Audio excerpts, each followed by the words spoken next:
All right. Well, good afternoon, everyone. My name is Marcy Davis, and I am the head of school at Memoria Academy. I'd like to welcome you to the second installment of the Memoria Academy Community Lecture series. We launched this series last spring in the hopes of engaging students, families, faculty, and the broader community with the principles and ideals that have shaped Western civilization. We believe in the power of classical Christian education to transform the lives of students, empowering them to make a difference in our world and further the cause of Christ and his kingdom. By bringing some of the leading minds in classical and Christian education to the table, we hope to invoke thoughtful discussion and inspire a love for wisdom and virtue in all who are joining us this afternoon. I have no doubt today's lecturer will accomplish just that, as we are joined by acclaimed author, editor, and professor Joseph Pearce. He is no stranger to the world of Memoria Press, joining the faculty of Memoria College in 2020 and writing for the press well before that. Originally from England, the States are now blessed to claim him. Professor Pearce is widely regarded as an expert on Tolkien and Lewis and has written numerous best-selling books, including The Quest for Shakespeare, Tolkien, Man and Myth, and Wisdom and Innocence, A Life of G.K. Chesterton, to name just a few. He is also editor of the St. Austin Review and series editor of the Ignatius Critical Editions. I first heard him speak years ago for what is now the Memoria National Conference, and had the pleasure of meeting him at the Memoria College graduation ceremony this past summer, where he graciously agreed to join us for today's lecture. He is truly an engaging speaker, and I know you will be blessed as he shares with us his thoughts on the goodness, truth, and beauty of classical education. Following his plenary, Professor Pearce will join me for a brief question and answer session. So please join me in welcoming Professor Joseph Pearce. Well, thank you, everybody. It's an honor for me to be the second speaker in these Memoria Academy lectures, and as Dr. Davis said, that I will be speaking on the goodness, truth, and beauty of classical education. So let's begin. We'll begin actually with one of the most important questions ever asked and one of the most famous questions ever asked. And that question is, quid est veritas? What is truth? Now, that, of course, is a question asked by Pontius Pilate of Jesus Christ in the Gospel. Now, the thing about that question, first and foremost, is it's not just about how that question is answered, although that's crucial to a good, true, and beautiful education, but it begins with how that question is asked before you even get to answers. So for most modern secular education, the education of the public school system, for instance, the question, if it's asked at all, is quid est veritas? What is truth? As if it's a question that's either meaningless because truth doesn't exist, or it's pointless because even if truth exists, it's undiscoverable. So this whole idea of the question of truth, quid est veritas, being something ultimately unimportant. Now, if that's where you begin in your approach to education, with the understanding that the truth is either unknowable or non-existent, then you have destroyed education before you've even begun, because you failed to answer that all-important question because you failed to ask it properly. So the way that question should be asked is, quid est veritas? What is truth? As something which we have a duty to approach with the intention of finding answers, a quest, if you like. The question should lead to a quest for truth. Now, in actual fact, for those of us that are Christians, that question has actually been answered definitively by the person to whom it was asked. Now, Christ did not answer Pontius Pilate, but he answered that question elsewhere in the Gospel. to his disciples when he said, I am the way, the truth, and the life. So again, an atheistic education is not going to be a true education. A polytheistic education is not going to be a true education. An education which leaves God out of the equation is not a good, true, and beautiful education. And I would even go so far as to say, and this is, I confess I'm being somewhat speculative here, so please feel free to roll your eyes, and hopefully just roll your eyes and not sort of have steam coming out of your ears. But I believe that when Jesus says, I am the way, the truth, and the life, he is also answering that other axiomatic question, or not question, puzzle, if you like, that the great Greek philosophers arrived at, this understanding of goodness, truth, and beauty, this transcendental reality at the heart of reality itself, goodness, truth, and beauty. When Jesus says, I am the way, the truth, and the life, I believe he is saying, I am the good, the true, and the beautiful. So perhaps we need to unpack that a little bit. So goodness ultimately is inseparable. First of all, the good, the true, and the beautiful are triune. Now, of course, the Greek philosophers who talked about these transcendentals could not have had any real notion of a trinity, right? This idea of a triunion, right? A 3-in-1, a Trinitarian perspective. But the goodness, truth, and beauty are nonetheless triune in the sense that you can't separate them. If you try to separate them, the whole transcendental reality crumbles. No, the good is always true and beautiful, the true is always good and beautiful, and the beautiful is always good and true. So they are somehow distinct, like, if you like, the persons of the Holy Trinity, and yet also inseparable, and in the deepest sense, one. So when Christ says, I am the way, the truth, and the life, he is also being triune. He's reflecting in himself, if you like, the splendor of the Trinity, but he's also giving a Trinitarian answer, the way, the truth, and the life. He's all three, and he's one person who's all three of those things.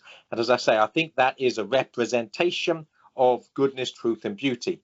So the way of goodness is, of course, the way of love, goodness and morality. Love. And then the true is reason, or logos. And then the beautiful, what's the connection more? So that I don't think is too controversial to say that goodness somehow is connected to morality, and specifically to a Christian understanding of love.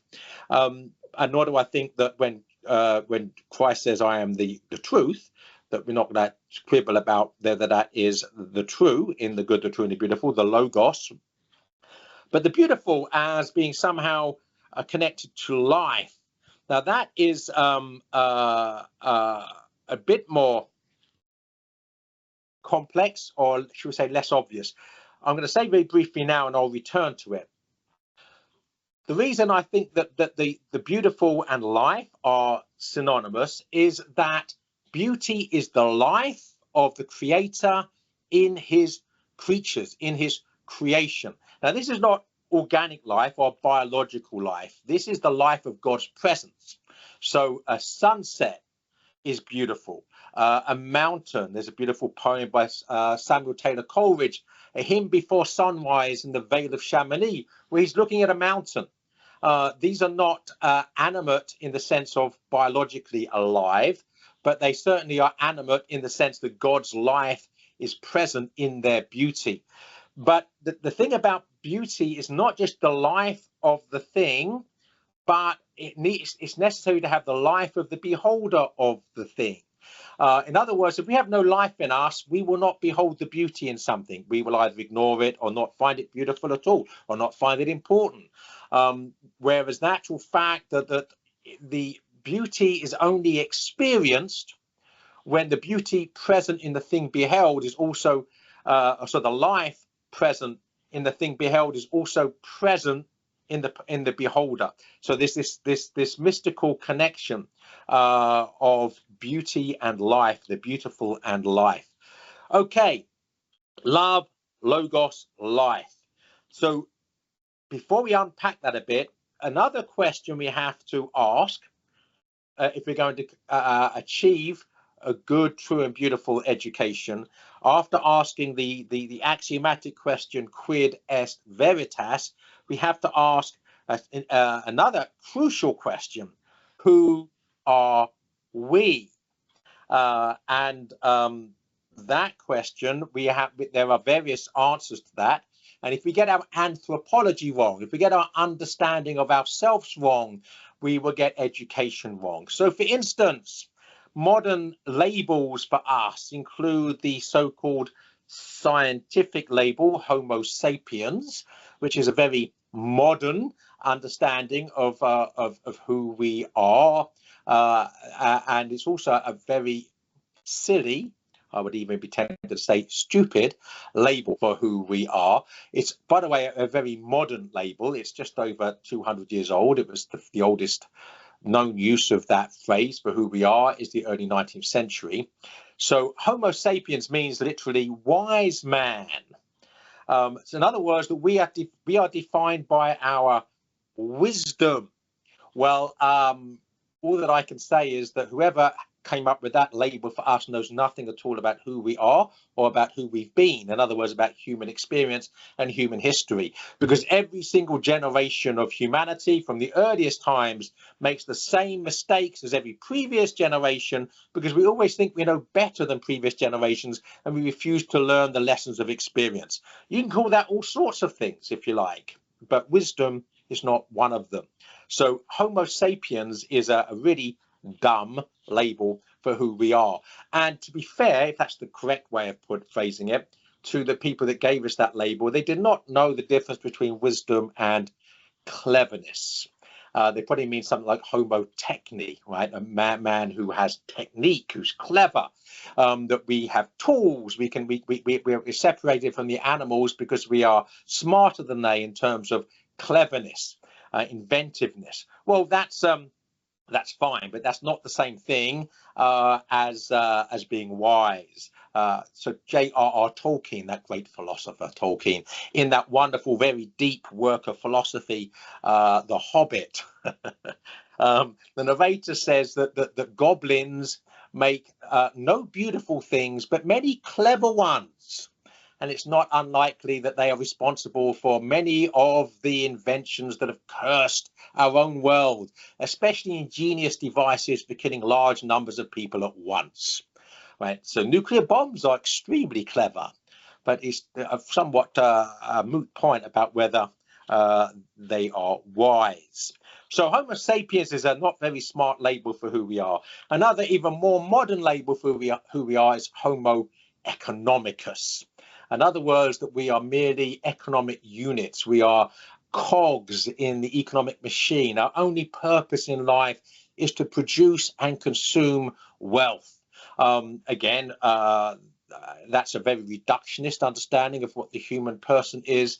And obviously such a reductionist understanding of who the human person is not going to find the humanities in education very important. We just need to learn to be functionaries for the economy, so that we can be used by the economy or abused by the economy for that matter. So we're not Homo sapiens and we're not Homo economicus. If you want to know who we are as an axiomatic question at the beginning of a good, true and beautiful education, we have to go back to some older understandings of who we are. So one is the Greek word for who we are, anthropos, from where we get words such as anthropology or philanthropy. So anthropos, etymologists argue about the root of the word anthropos, but Plato said, and I'm quite happy to accept Plato as an authority in this, as in many other things. And he says anthropos was he who turns up. He who turns up. So I sometimes explain this. Why are we turner-uppers, upturners, anthropos? The animal grazes, but man gazes. Right? So the animal is confined by instinct and appetite. No, we have instincts and appetites, but that's not all that we have. We have more than that. We have the ability, and not just the ability, the calling and the need, the inherent need to look up and wonder. One of the most profound philosophical questions ever asked was, "Twinkle, twinkle, little star, how I wonder what you are." And of course, the great lyric poetry, I mentioned already the hymn Before Sunrise in the Vale of Chamonix, Samuel Taylor Coleridge's vision of Mont Blanc in the Alps just as the sun is rising. We are meant to look up in wonder and to praise the Lord in so doing. So anthropos is one classical understanding, the Greek word for us. And then there are two Latin words for who we are, or two Latin juxtaposed two pairings of words. Homo viator, so man on a journey, or man on a quest, or wayfaring man, or man on a pilgrimage, or pilgrim man. In other words, Homo viator, each of us is on a journey, and the journey has a destination. And again, for a Christian, it's very simple, that the only purpose of life ultimately is to quest for heaven. Our journey is meant to lead us to God. That's the purpose of life. So that's Homo viator, pilgrim man, or man on a quest. But the other aspect of who we are, which complicates matters enormously, is we are also simultaneously Homo superbus, proud man, the Latin word for the sin of pride, superbia, Homo superbus, proud man. So proud man refuses to go on the appointed journey, refuses the quest for heaven, and either goes somewhere else instead or nowhere in particular. So this battle between Homo viator and Homo superbus takes place in each individual human heart. That's why great writers such as Dostoevsky and Alexander Solzhenitsyn remind us that the battle between good and evil takes place in each individual heart. Each of us is a civil war, or maybe I should say a very uncivil war, the battle within ourselves to either be the Homo viator we're called to be, or the Homo superbus we're tempted to be. So this struggle between Homo viator and Homo superbus plays itself out, first of all, in the story of which we are a part, history, which if you're a Christian, you understand history ultimately has been subject to providence, which means history is his story. So history, the story of humanity through the millennia is history and his story. Each of us as an individual has our own personal life story. Every journey is ipso facto, by that very fact, a story. So we understand ourselves through this struggle between good and evil, between Homo viator and Homo superbus, which plays itself out in narrative, right, in story, whether it's the true story of history, or whether it's reflections of that true story in fictional narrative. So who are we? We are not Homo sapiens or Homo economicus. We are Homo viator, Homo superbus, and anthropos. All right, let's take a step back now and unpack the good, the true, and the beautiful in the light of the way, the truth, and the life. In understanding of who we are in relation to the divine. So first of all, love, the good in education, goodness in education, morality, love, virtue, requires an education in virtue. In other words, to believe that you can have a good, true, and a beautiful education while not mentioning the good is, of course, absurd. So a good, true, and beautiful education has to include an education in virtue. But it's axiomatic with the question, what is love? And we see this throughout the whole of literature, this question being asked, because how does Homo viator view love as distinct from or versus the way that Homo superbus views love. And ultimately, in a nutshell, from a Christian perspective, and not just a Christian perspective, you see this present in classical literature, pre-Christian classical literature, that love, homo viator love, is laying down one's life for the beloved. Homo superbus love is laying down the beloved's life for oneself. Right? So basically, from a Christian understanding of love, love is the necessity of selflessness, overcoming selfishness in order to become selfless, so that we can give ourselves self-sacrificially to others, which is the definitive act of love.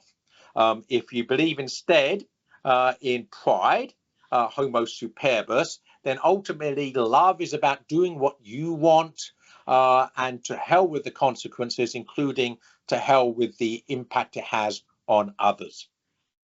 All right, so that's what love is. Now, reason, the true, at the heart of a true education has to be reason.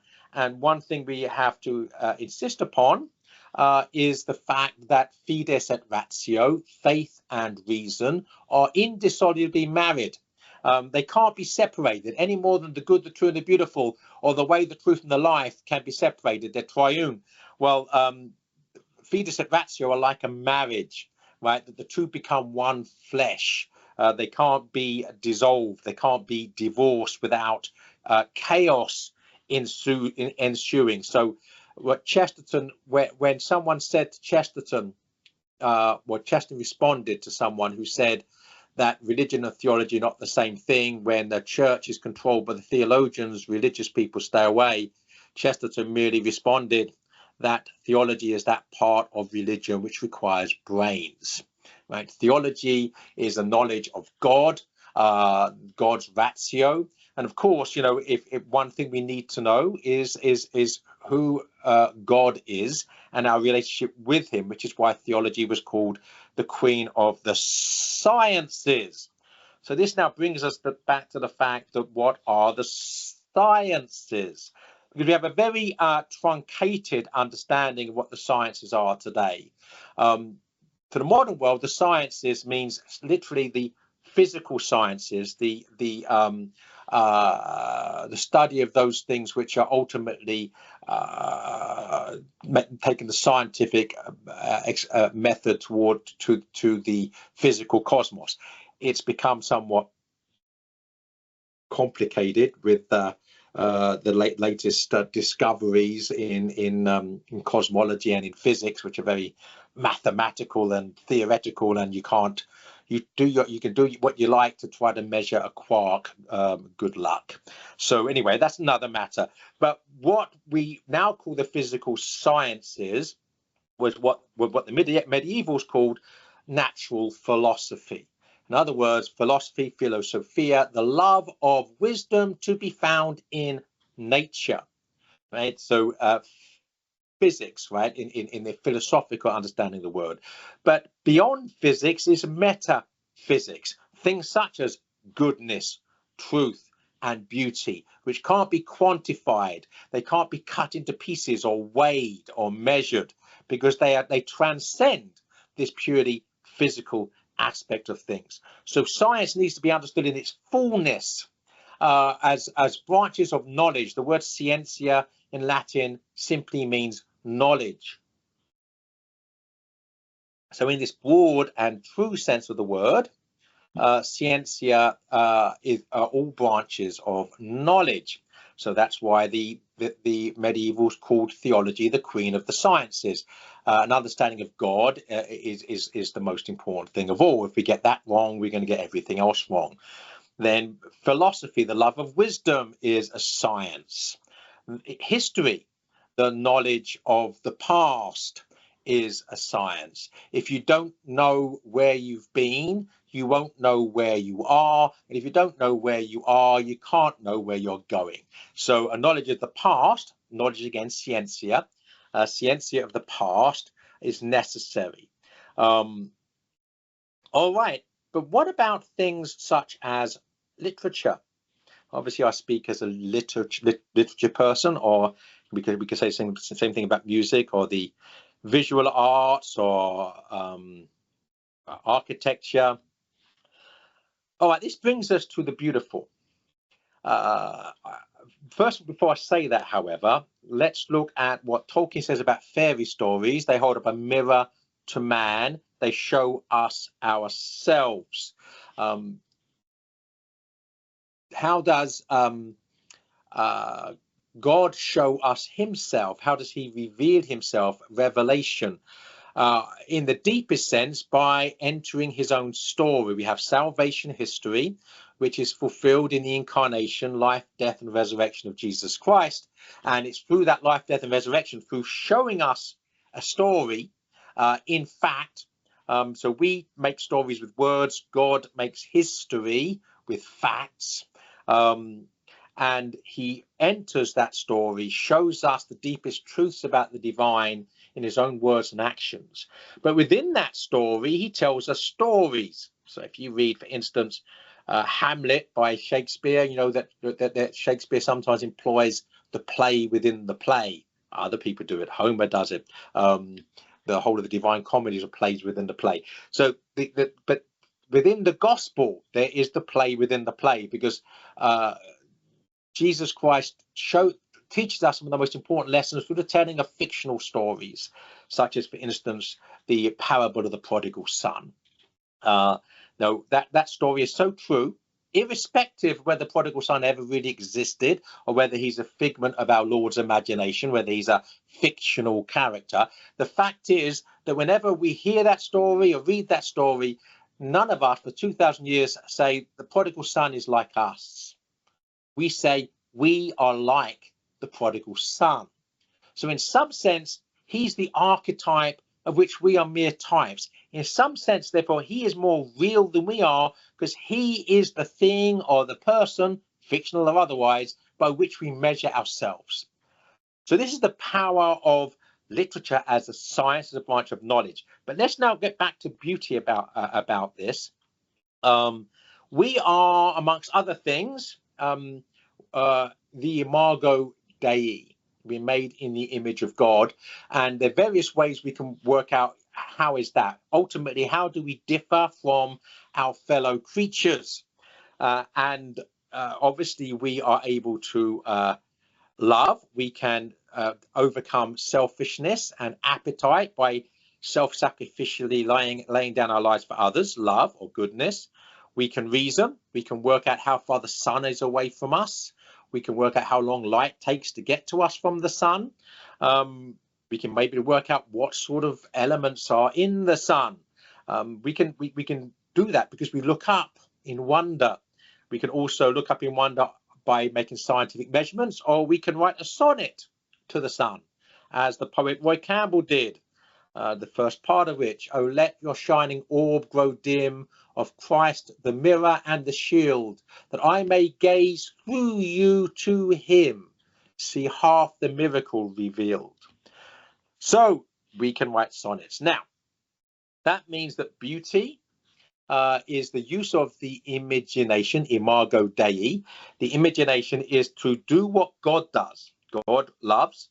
God is logos, but God is also creator, poet, the great artist who creates the cosmos.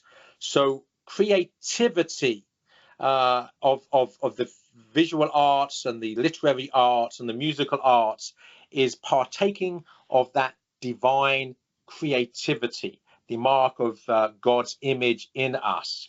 So Tolkien talked about a heart where this is my extrapolation of what Tolkien teaches. He doesn't talk in these terms.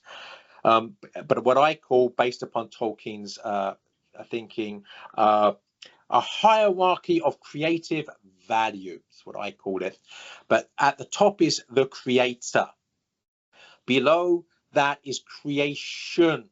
Those things made directly by God, ex nihilo, from nothing. And then below that is what Tolkien calls sub-creation, to distinguish it from creation. Sub-creations are things made by us from other things that already exist. God can create ex nihilo from nothing, we are not able to do that.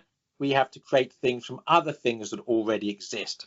So the example I often use is of a landscape artist. He takes an easel, a canvas, paintbrushes, oils or watercolors, his hands, his eyes, his imagination, trees, hills, light, cows, all things that exist already, and then make something new, a work of art, a work of subcreation from that. That is partaking of who we are as human beings. Now, how important is that? Well, I would even say that human art is so important to court controversy, because controversy can be fun, provocative but fun. So I would say that it's even possible for us, using our creative faculties or sub-creative faculties, to improve upon God's creation. So that hierarchy, creator, creation, sub-creation. I would say it's possible for sub-creation to improve upon God's creation. Now that might sound controversial, but let me explain by telling you a story. You want the truth. One of the best ways sometimes is to tell you a story, and all good stories begin with once upon a time. Once upon a time, there was a rock. And it was actually a very beautiful rock, but nobody had ever seen it. It was hidden. It was hidden because it was under the ground. And it had been under the ground for millions of years, and nobody had ever seen it. And then one day, using subcreation for the use of man, technology, inventiveness, but for utilitarian purposes, technology, the rock is dug up. And it's visible for the first time. People could see it. Most people don't see it, even though they could. They walk past it without even noticing. They have no life in them to see the life in the rock. But some people walk past it. That's actually quite a beautiful rock. And then one person walks past and says, that's not a beautiful rock. That is the beautiful rock. And he takes it away. And he does things to it. And today, if you walk into St. Peter's Basilica in Rome, cross the threshold, turn to your right, you will see Michelangelo's Pieta, the Blessed Virgin cradling her crucified son in her lap. And millions of people have seen that at St. Peter's, and indeed images of it. And whenever you see that, your heart is lifted up. Now, a definition of prayer is the lifting up the heart and mind to God. That's what happens when we see that, because even if we're not Christians, that we could see a mother's love for her son and the innocent victim. The son's an innocent victim lying in the arms of his loving mother. It's got to speak to our humanity, even if it doesn't speak through our ignorance of the divinity. Okay, so this is how we can use our creative faculties to make beautiful things. So to come back then, to take one step back, that a good education, a good, true and beautiful education has been education in the good, the true and the beautiful. So in virtue, in reason, and also in creativity, in the beauty of art, and not just actually seeing it, but doing it. To nurture our own creative, sub-creative faculties. I'm going to talk very much about anthropos very briefly. It's how I extrapolate from St. Thomas Aquinas. He does not talk about it in these terms. But if you go to the Summa and look up the word dilatatio or dilation, you will see what I'm getting at here. So basically, we know our 5 physical senses. Well, at the heart of a good, true and beautiful education is an understanding of our 5 metaphysical senses. And whereas our physical senses we can experience simultaneously, I could be seeing something and hearing something and tasting something all at the same time, the 5 metaphysical senses, I call them, are sequential. The one follows on from another. First, is humility. If we have humility, we'll have a sense of gratitude. If we have a sense of gratitude, our eyes will be opened in wonder.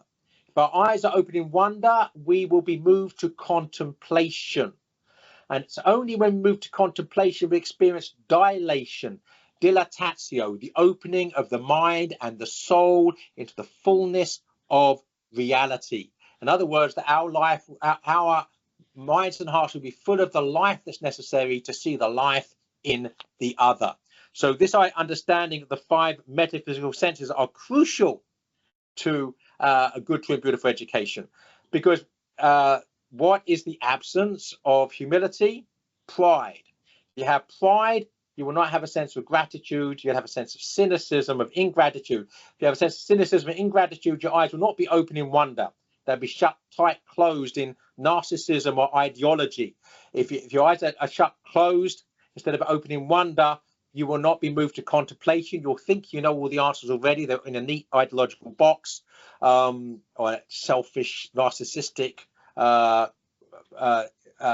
egocentrism, and you will not experience dilation, but rather the shriveling and shrinking of yourself into the smallness of itself. One of the beautiful, most profound depictions of Homo superbus and the consequences of pride, ingratitude, and the absence of wonder, and absence of contemplation, and the absence of dilation, and the shrinking and shriveling, is Gollum in The Lord of the Rings. Literally, a bad education, a public school education, Gollumizes the students. It teaches them pride, and the rest follows on self-destructively from there. So one other thing about a good education, before I move to a conclusion here, are some words of Chesterton, because the presence of the past is essential. So we live in a world that thinks that the present knows better, it knows more than the past. This Homo superbus run rampant. Pride as the keynote of secular public school education means that the past is arrogant and ignorant. We know better, which means you don't teach the great books. You don't teach 3,000 years of wisdom. This is what Chesterton has to say about tradition and the importance of the presence of the past in life and in education. Tradition may be defined as the extension of the franchise. Tradition means giving votes to the most obscure of all classes, our ancestors. It is the democracy of the dead. Tradition refuses to submit to the small and arrogant oligarchy of those who merely happen to be walking about. All Democrats object to men being disqualified by the accident of birth. Tradition objects to their being disqualified by the accident of death. I, at any rate, cannot separate the two ideas of democracy and tradition. This connection between tradition and democracy, in other words, the great conversation of Western civilization is allowing all the voices from the past, all the wise men from the past, even wise men that got it wrong, but nonetheless asked important questions that impacted the times, impacted our understanding or misunderstanding of ourselves. That great conversation is something which can teach us something. If we refuse to be part of that great conversation, it means that we have no roots from which to draw. It also means we're fascists, because we are not allowing people who we think are inferior to us to join the conversation. So very quickly, I want to say that one of the reasons I'm passionate about a good education is that I had a very bad one back in England. That the school authority, the local school authority in the East End of London, where I was raised about 20 years ago, came bottom in the rankings of educational authorities in the whole country. And my particular high school, Eastbury Comprehensive, was the worst performing high school in that educational district. So I have a legitimate claim to have gone to the worst school in England, which I'm actually quite happy about. I was almost going to say proud of, but that wouldn't necessarily be healthy, would it? But what's interesting about my education there was the school's motto: "This above all, to thine own self be true." William Shakespeare. And I took this as wisdom. Well, surely William Shakespeare is worth taking seriously. But what I didn't realise, and what my school, for all I know, evidently didn't realise, is William Shakespeare never actually ever said those words. He wrote those words, but the words are those of Polonius in Hamlet, who is a blithering idiot, a radical relativist, and a spy who betrays everybody he meets. He lives on lies. He doesn't believe in truth. He's a hypocrite. And he says, "This above all, to thine own self be true." If the only thing that matters is being true to yourself, then what's wrong with lying to others? So this is radical relativism. This was the philosophy at the heart of the bad education that I had. Not a good, true, and beautiful education, but a bad, false, and ugly one. So I'm going to conclude with a metaphor which I got from the poet Roy Campbell. Actually, it was his sonnet to the sun I quoted from earlier. But he said that modern society, it can be likened to a car. He says that the accelerator, the gas pedal, is progress, that the steering wheel is wisdom, and that the brakes are tradition. And he said that we live in a society which has got its foot hard down on the accelerator, that's thrown away the steering wheel and refuses to use the brakes. That is leading to one hell of a crash in the future, which we can already see evident in our society as we speak, which is why a good, true, and beautiful education is essential. So our job is to teach our children and our students to drive through life, that they might become fully human and help others to become fully human. The humanities teach us about humanity and show us how to be humane. When loving and living become the same thing, we will be truly rational and truly beautiful. This is the ultimate goal of a good, true, and beautiful education, and as it is the ultimate goal of life. Thank you. Well, thank you, Professor Pearce, for speaking to our families and to the Memoria Press community today. That was great. I just have a few follow-up questions for you to help us engage even more deeply and practically with what you just shared. I'll start with a more philosophical question. You mentioned that these transcendentals are triune and that they can't be separated, but is there a ranking of goodness, truth, and beauty? Does one presuppose the others, or is one more foundational or more important than the others? That's a great question, but the analogy that springs to mind to me is that Father, Son, and Holy Ghost. If we wanted to say that the Father is above the Son and the Holy Ghost, because we always say Him first, in some sense, it's really ultimately something which is beyond our ken. That really something which is triune is inseparable. So to try to separate or prioritize the good, the true, and the beautiful one over the other, I think, is something which is beyond our ability to do, and I think ultimately would be, certainly for us, impossible. So that's one of the things. One of my complaints is sometimes, even in good schools, yes, you teach virtue and you teach reason, but beauty is an optional extra, like a trailer that you sort of hitch on if you're not in a hurry, and unhitch if you are in a hurry. That's not paying due deference to one of the three parts of this triune splendor of goodness, truth, and beauty. And I ask that just from my own background being in mathematics. I tend to be a little more of an analytical bent, and so might have a tendency to elevate truth and goodness over beauty. But I appreciate that reminder of how beauty points us to goodness and truth in Christ. Well, let's take a more practical question. now. In our society, I would say it's very clear that goodness, truth, and beauty are viewed as subjective. Even Christians often affirm notions like beauty is in the eye of the beholder. Did the classical thinkers view them as subjective?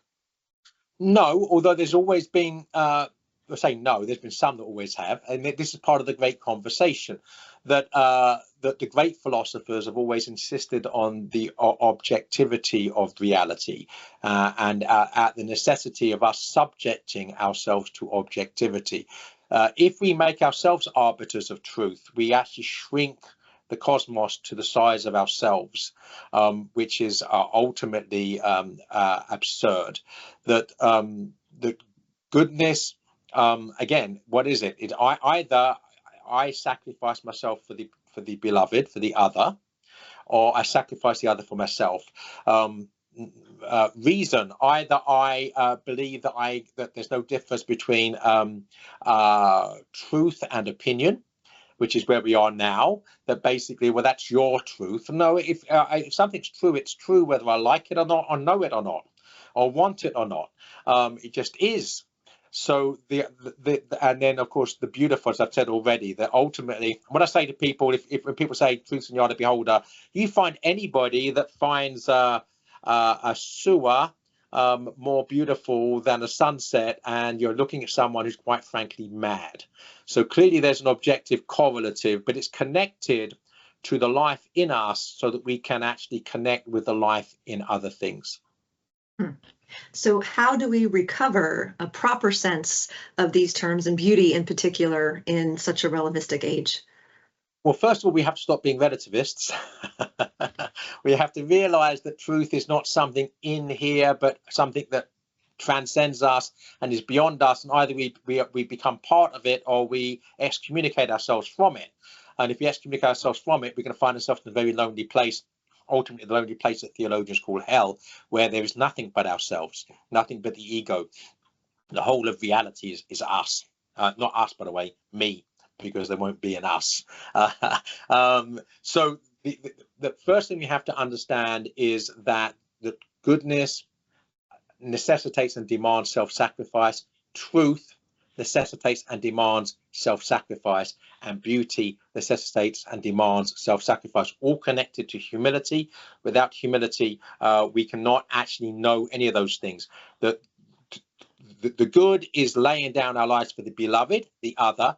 The truth is allowing ourselves to engage with the objective thing, the other, and the beauty is to have enough life in ourselves to engage and see the life in the other. Once you remove the other, the objective aspect of reality, you're left nothing with the ugliness and ultimately emptiness of the self. That's great.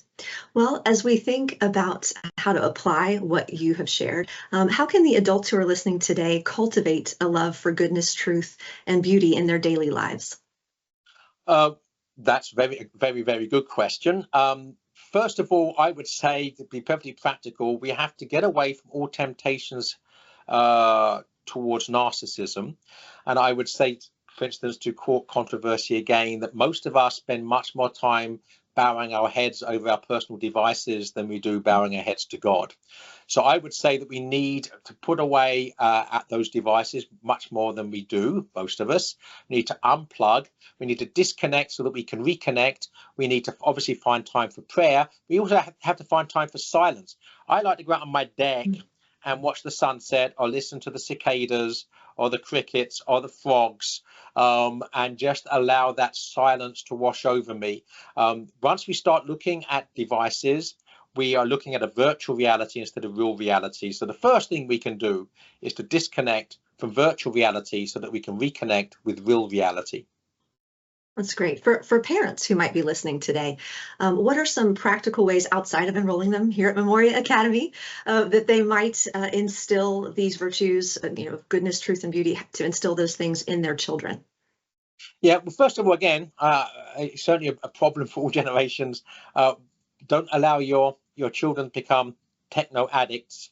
To limit the amount of time they can spend with their gadgets. I mean, gadgets have become gadgets. As I said, more time without gadgets than we do without God. So we need to limit that and instill in them not just a love of beauty, which you can do by going out for hikes, just getting them outside in direct communion with creation, but also with books. So that when you open a book, it is like walking through a wardrobe into a world of wonder. Every book, I think, was it Emily Dickinson who said that the book is like a frigate, right? So you can sail off on an adventure, but you can walk through a wardrobe. You can just find out about the cosmos. I work on nonfiction. So instill in your children bibliophilia, a love of books. And I would also say, by the way, a love of poetry. And one beautiful thing about poetry, it forces us to slow down. You can't read poetry quickly, which is one of the beautiful things about it. And if we're too impatient to read poetry, the problem's with us, not with the poetry. Well, speaking of books, I am currently reading The Good, the Bad, and the Beautiful that you wrote a couple of years ago. Excellent look at those three dimensions throughout church history. Currently in the 5th century, so I'm making my way through. I know you've had another book released since then. Can you talk a little bit about that and any other books that you might have coming down the pike? Yeah, well, I think that my most recent book actually is called Great Books for Good Men, Reflections on Manhood. Reflections on Literature and Manhood. And I sometimes say jokingly that the genesis of that was Exodus, in the sense that Exodus 90, the men's group, commissioned me to write these originally before they came out in the book form. But again, we're talking about education, but we as adults, and this is specifically, of course, men, fathers, paterfamilias, we have to realize that you don't get too old to be a child, right? And unless we become like little children, we'll not enter the kingdom of heaven. So if we think we're too old or too busy to re-engage with great literature, with goodness, truth, and beauty, then we are on the wrong road. We're not homo viator on the quest for heaven. We're wandering off in strange directions. So we need to reorientate ourselves. That's great. Definitely something that our young men need to hear as well, for sure. For those who might want to hear more from you, Professor Pearce, what are you currently teaching for our Great Books Master's Program, Memoria College? I love difficult questions. I wasn't aware I was teaching for Memoria College.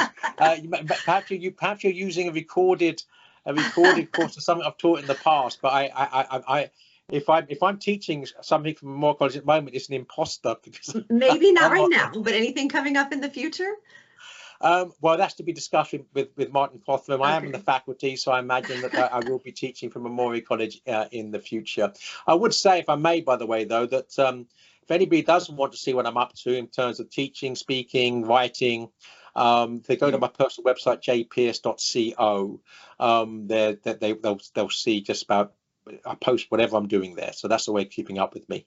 All right, that's great. Well, we're going to end with a speed round that my predecessor, Mitchell Hawley, who was the former head of school, he started in the first installment of our lecture series. So first question, what is your favorite children's book? Wow. I don't think The Lord of the Rings would qualify as a children's book. So if I'm going to have to answer very, very quickly, I would probably have to say The Hobbit. The Hobbit, okay. Favorite author? Wow. Shakespeare. Okay. Can you name a book that you're currently reading for fun? For fun, at the moment, I'm reading a novel written in the early 20th century called The Heart of Rome by F. Marion Crawford. It was popular in its own day 100 years ago. I pick up all these obscure things, but I'm thoroughly enjoying it. I've just finished reading again on the plane on the way back, Much Ado About Nothing, which is fun. So I returned to that for just recreationally. All right. Favorite American food?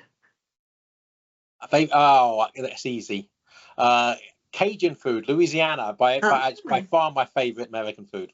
Interesting. All right. Do you have a favorite British food that you can't find easily over here?